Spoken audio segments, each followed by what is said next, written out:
Hello everyone, आज हम लोग कॉस्ट अकाउंटिंग के एक very important chapters contract costing के एक वेरी इंपॉर्टेंट क्वेश्चन पे डिस्कशन कर रहे हैं। Question number 7। इससे पहले कॉन्ट्रैक्ट अकाउंट में कॉन्ट्रैक्ट कॉस्टिंग में कंप्लीट कॉन्ट्रैक्ट में किस तरह से प्रॉफिट को कैलकुलेट किया जाएगा, इनकम्प्लीट कॉन्ट्रैक्ट में किस तरह से प्रॉफिट कैलकुलेट किया जाएगा डिस्कशन कर चुके हैं। कंप्लीट कॉन्ट्रैक्ट में किस तरह से प्रॉफिट को कैलकुलेशन किया जाता है उस पर भी डिस्कशन कर चुके हैं। और आज हम लोग लेते हैं इनकम्प्लीट कॉन्ट्रैक्ट में प्रॉफिट को किस तरह से कैलकुलेट किया जाएगा। तो चलिए आइए स्टार्ट करते हैं।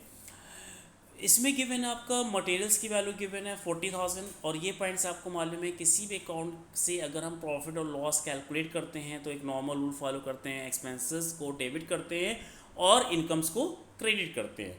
तो चलिए, to materials 40,000, to wages 27,000, to plant 18,000, to store issued 2,000, to loose tools 3,500, other indirect expenses 2,700 and running material of tractor and wages of driver 6,000।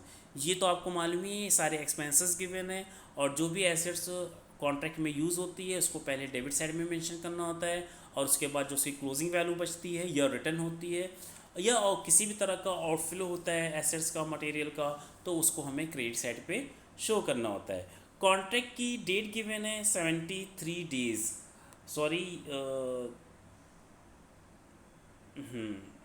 Okay.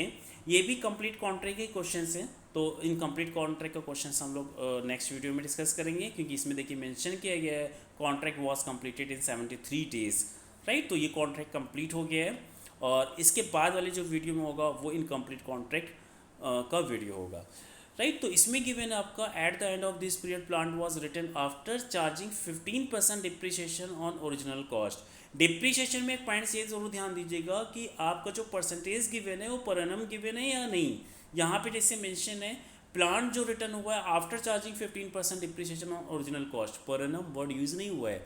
तो आप 15% को नंबर ऑफ डेज के अकॉर्डिंग कैलकुलेट नहीं करेंगे। आप प्लांट की value 18,000 है, उसका डायरेक्टली 15% आप डिप्रिसिएशन कैलकुलेट करेंगे और उसके बाद बाय प्लांट रिटर्न की वैल्यू डिप्रिसिएशन माइनस करने के बाद जो वैल्यू आएगी इसको बाय प्लांट रिटर्न के नाम से शो कर देंगे। Value of loose tools and stores return was 2,400 and 900, by loose tools return हो जाएगा 2,400 एंड बाई स्टोर्स रिटर्न हो जाएगा 900। Value of the tractor was rupees 18,000 tractor की वैल्यू शो कर दीजिए।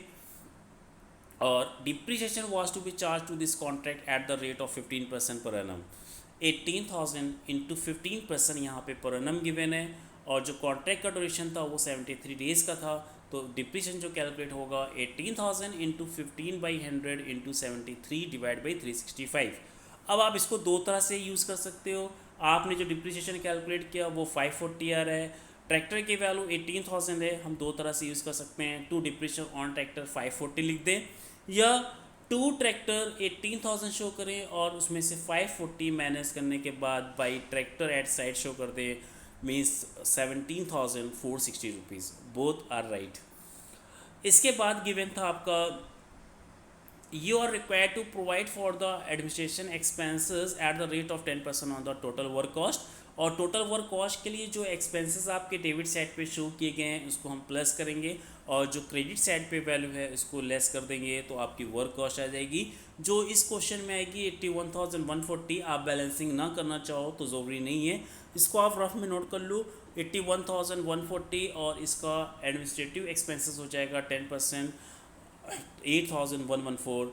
Then by contractee account, by contractee account में आपको contract price show करना होता है। इस क्वेश्चन में कॉन्ट्रैक्ट प्राइस गिवन है 1,15,000। After this you have to calculate profit और loss on the contract which is the balancing amount to profit and loss account 25,746। तो आई थिंक आपको अच्छे से क्लियर हो गया होगा कि कॉन्ट्रैक्ट अकाउंट में किस तरह से कैलकुलेशंस करना है, किस तरह से प्रॉफिट को कैलकुलेट करना है। और डिप्रिसिएशन का पॉइंट्स बहुत ध्यान रखिए कि पर एनम गिवन होगा तो ही टाइम के अकॉर्डिंग होगा, अदरवाइज़ अगर 10% 15% सिर्फ गिवन है, पर एनम नहीं गिवन है, तो आपको ये नहीं देखना है कितने मंथ में कॉन्ट्रैक्ट कंप्लीट हुआ, कितने डेज़ में कॉन्ट्रैक्ट कंप्लीट हुआ। आपको सिंपली डिप्रिसिएशन अप्लाई करना होगा और मंथ और डेज़ को कंसिडर नहीं करना होगा। आगे क्वेश्चन से आप लोग ट्राई कर लीजिए, और किसी तरह की कोई प्रॉब्लम आती है तो आप मैसेज कर सकते हैं। चैनल को सब्सक्राइब एंड शेयर कर दीजिए। Okay bye, have a nice day.